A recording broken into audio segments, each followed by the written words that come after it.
Sitting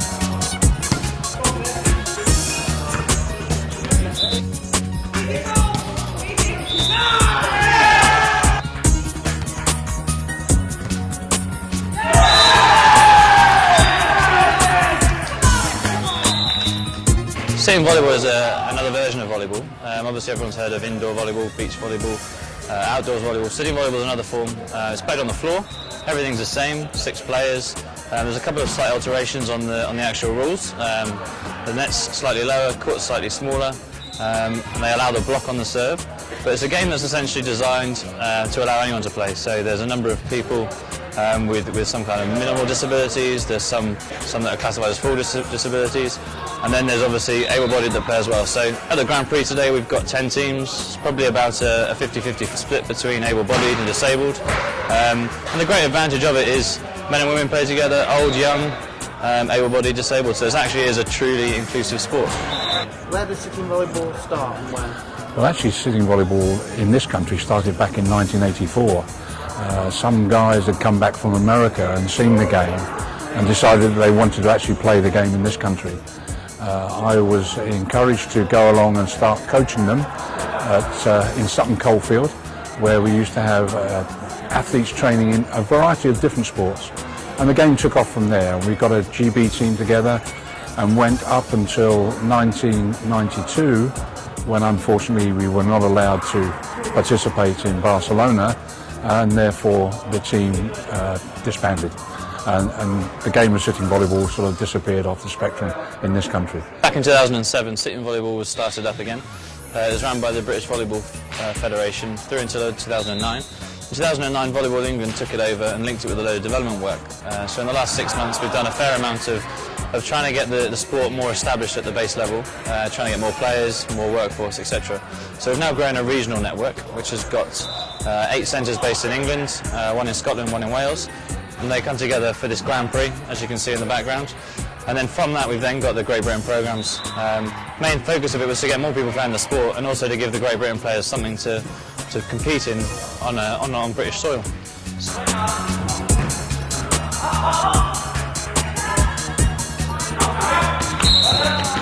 The game's quite different. It's a lot faster, there's a lot more reactive play, there's a lot more, I wouldn't say a lot more technique, but I would say that the decision making is a lot quicker, that you need to make a decision whilst the ball's coming at you at quite a fast pace.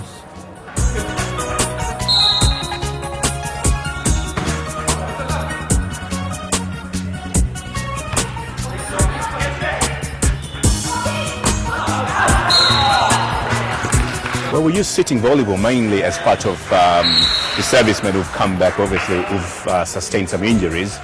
We use that quite a lot within as part of their rehabilitation at places like Headley Court. And then what we're doing also now is to play sitting volleyball at a much higher level in the National League with the sitting volleyball. This is mainly now targeting all the guys who've actually fully recovered, but they cannot do the usual sporting activities they used to do before they sustained injuries.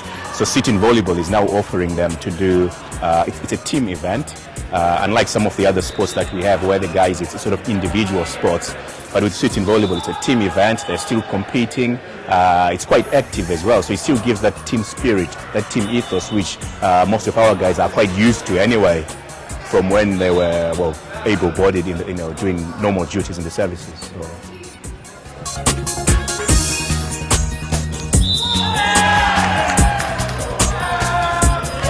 You referee in the traditional indoor game.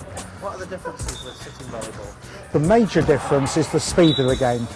Because the court's smaller and the ball's being hit just as hard, everything's that much quicker. So you have much less time as a player and as a referee to react to what's going on. Everything happens so much quicker, and that's the major difference. There are then other specific differences in the rules. You've got to keep your bum on the floor when you're playing the ball. You're allowed to roll onto your back to play the ball, or onto your front, but you've got to keep between your shoulders and your bum on the floor the whole time. The big difference is the blocking of the service. I mean, it's the first time you see it is very, very different. The ball goes boom, boom, straight down. And that's very, very different. The indoor game, you're allowed to let it play. You know, it must go into a digging position or a receiving position before it can be attacked, right? But the fact that you can attack straight off the service means that it's so much quicker at that point in time. And a rally can be over in half a second.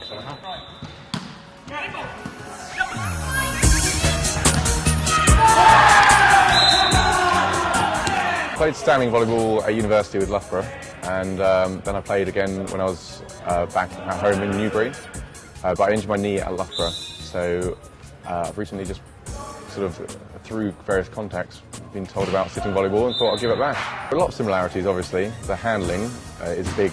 It's a big plus from standing volleyball, but the movement on the floor I'm still trying to get used to because I'm so big and heavy. I can't go around very quickly. So.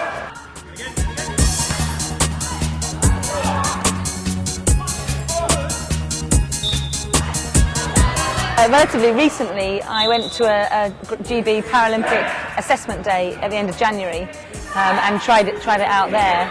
And since then, I've trained with the GB squads and also joined a club in Portsmouth. I teach PE for a living, so I teach people lots of sports, but I haven't played competitive sport for about 11 years, so it's been fantastic.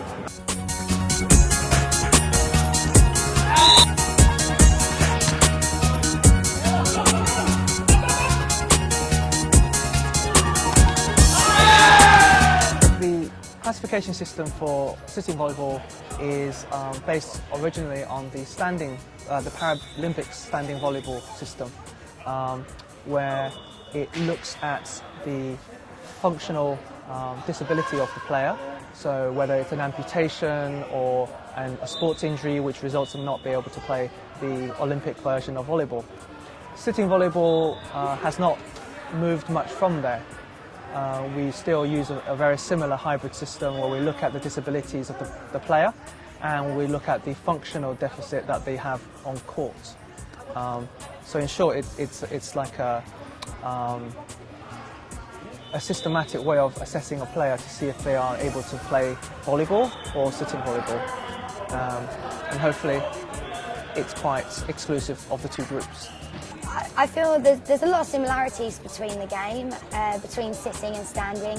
But sitting for me, there's a bigger pace, lots more contacts in a short amount of time, a lot higher level of skill needed. It's very different in terms of movement, but the basic principles of blocking and serving are very similar. It's a lot faster game though, that's the main comparison.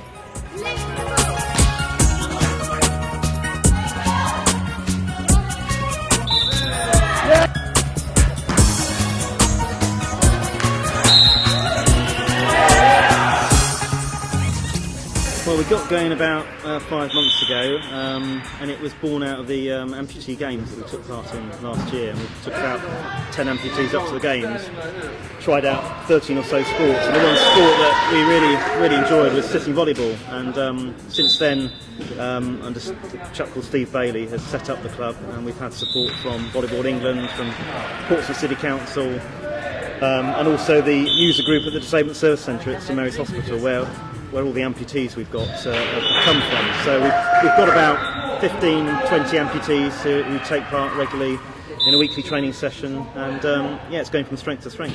There's not a league as such, is there? It's more a Grand Prix series that we're in at the moment. We did enter a small tournament in Kettering a couple of months ago, a 4-person tournament, which we actually won, which was our first time really playing the game as a team. And since then we've been to, this is the 3rd Grand Prix. The first time we didn't win any games, but last time we won 1, and today we've won 2. So there's definitely a steady progression in the works.